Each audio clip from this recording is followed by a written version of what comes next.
التوصيات اللي تقولوا فيها تحديث السلاح الممنوعه من الاستيراد والتصدير، كنتوا تديروا الخمور لانكم ممثلي الشعب، وحتى اذا كاين اللي عارضنا نديروا مشروع قانون ونفوتوا عليه هنا.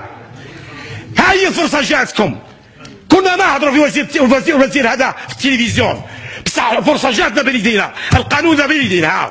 ها كنتوا باغي تحيدوا الخمور، رئيس الجمهوريه يتحمل المسؤوليه، لانه هو اللي اقسم بالله العلي العظيم على القران، قال احمي الدين الاسلامي بلا هذا القران هو الاول اللي حطيناه القران صح ولا مش صح؟